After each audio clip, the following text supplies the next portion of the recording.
สวัสดีครับวันนี้จะมาลองทำน้ำพริกสวรรค์นะครับทำตามสูตรแต่ว่าจะเหมือนไม่เหมือนเดี๋ยวเราดูนะครับ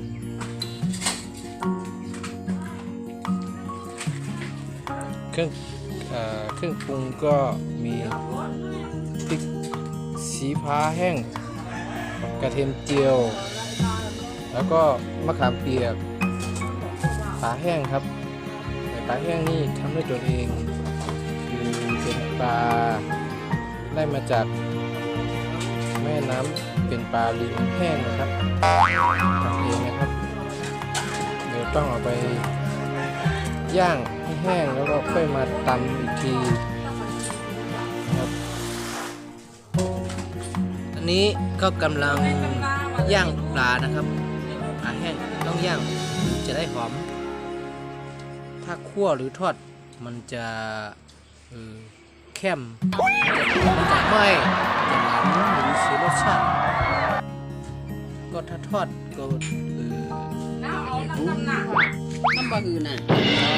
ก็ไม่ก็เดี๋ยวมาตำปลาที่เขาย่างไว้ทีนี้ก็ถึงขั้นตอนปลาที่ย่างไว้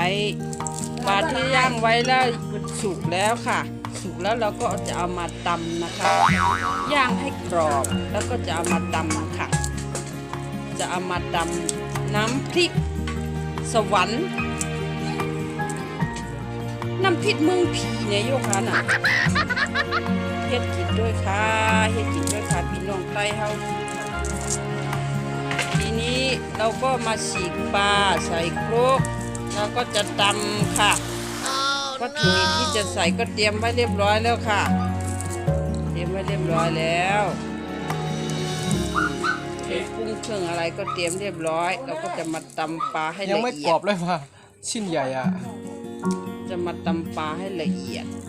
ชิ้นใหญ่ยังไม่กรอบเลยตำนะคะต้องใช้เวลานิดหนึ่งก็ต้องใช้เวลา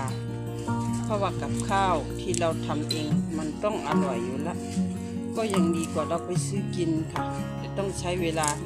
อยากกินของอร่อยก็ต้องใช้เวลานิดหนึ่งปลาที่ฉีกอยู่นี้นะคะเป็นปลาช่อนค่ะปลาช่อนตากแดดค่ะปลาช่อนตากแดดตากแล้วเอามาย่างให้กรอบแล้วเอามาตำใส่เครื่องปรุงหลายๆอย่างปลาโกค่ะเอาไม้ตากแดดแล้วตำค่ะมาตำปลาเราก็มาเข้ามาด้วยเนาะเครื่องปรุงมีอย่างพองเลยเนาะทีนี้เรามาก่อนที่เราตำปลาเราก็ต้องเตรียมเครื่องปรุงก่อนมีพริกค่ะพริกขี้หนูตากแห้งเอามาคั่วให้มันหอมค่ะแล้วก็เอาไปตำค่ะเอาไปตำเพื่อจะตำปรุงใส่กับปลานะคะพริกมาตำเลยเนาะทีนี้วัตถุดิบที่เตรียมพริกค่ะพริกที่คั่วหอมๆก็เอามาเด็ดก้านออกใส่ครกค่ะจะตำค่ะตำให้ละเอียดนิดนึงเอามาตำค่ะก็ไม่เอามาตำเอาก้านออกแล้วก็ตำค่ะตำนี่ค่ะเขียนหมดเลยเป็นเครื่องปรุงมันไหนคะเนาะเป็นเครื่องปรุงน้ำพริกเมืองผีหรือว่าน้ำพริกสวรรค์นั่นเอง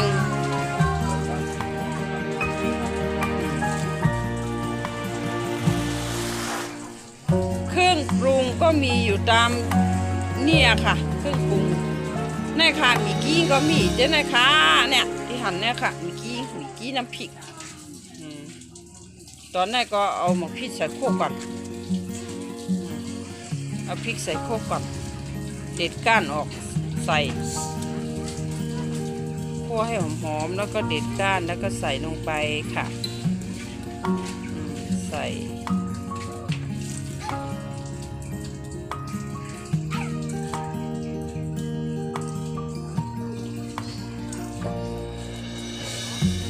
คนไหนสนใจก็ลองทำกินได้นะคะทำกินได้ค่ะถ้าเราทำเองนี่มันจะอร่อยจะรู้รสชาติ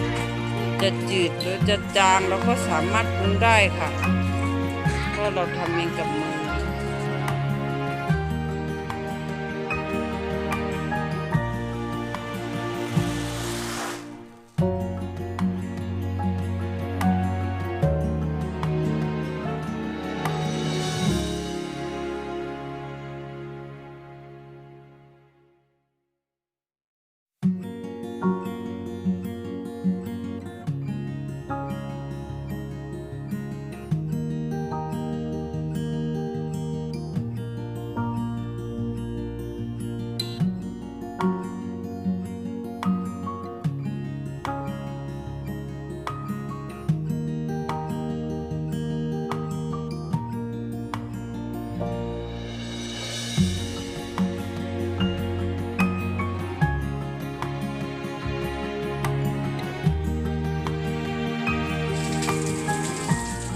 ก็จะมาทำเครื่องกับน้ำพริกนะครับอย่างเช่นผักกาดแก้วหรือว่าผักอะไรนะแบบนี้ ผักกาดกรอบ ผักกาดกรอบหรือผักกาดแก้วแล้วก็มีแตงกวา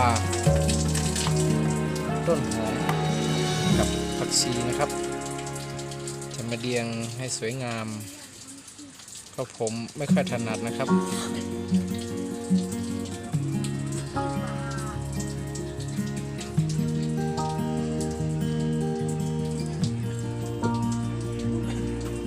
พริกขั่วก็ตำเรียบร้อยแล้วนะครับเหลือแต่ปรุง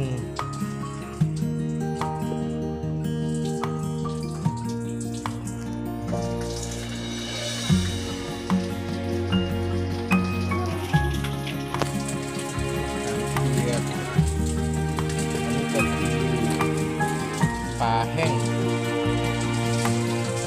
ปลาช่อนแห้งนะครับ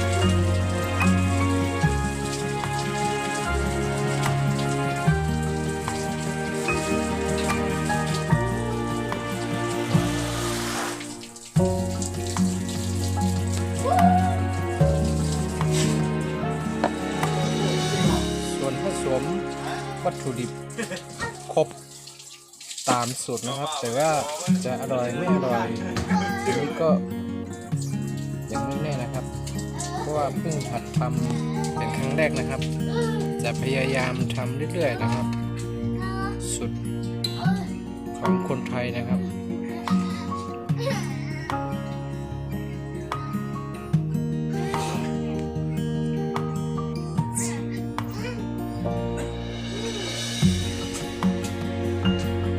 พริกนี้ถ้าใช้หมดนะครับคงเผ็ดน่าดูเลยปริมาณเท่ากันกับปลาแห้งเลยดู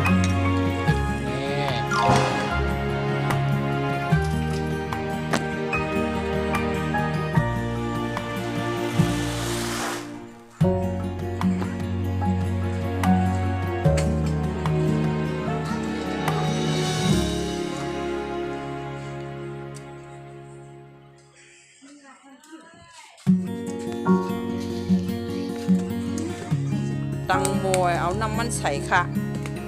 เอาน้ำมันใสอ่ะอย่ามาคูทางกั้มคูให้มันหอมวับนี่ค่ะน้ำมันเดือดแล้วค่ะทีนี้ก็เอาปลาพริกกระเทียม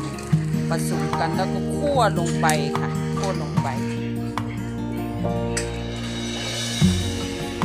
รุงด้วยน้ำมะขามเปียกค่ะ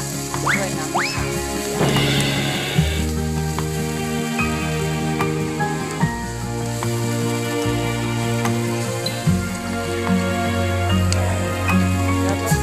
เข้ากันค่ะ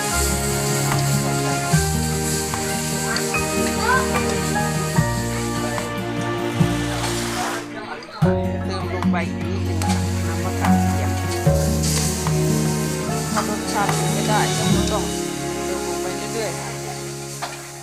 เพื่อให้ความหอมเพื่อให้ความหวานค่ะ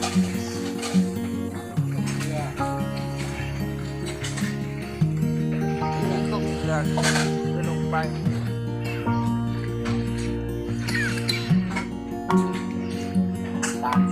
น้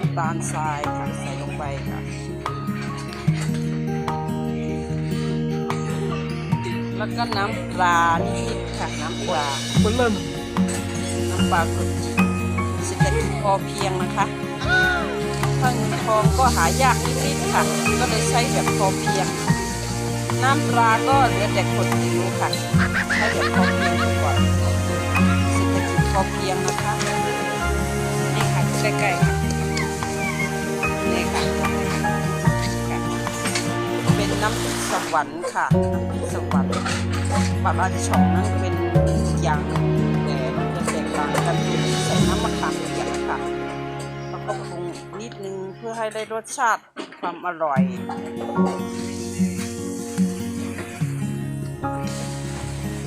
นี่ค่ะ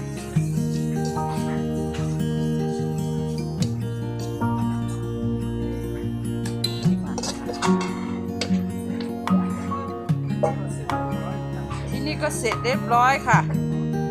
จะจิ้มกับผักหรือว่าจะกินกับข้าวเหนียวร้อนๆก็ลองดูค่ะว่าจะอร่อยไหมลองทำดูค่ะ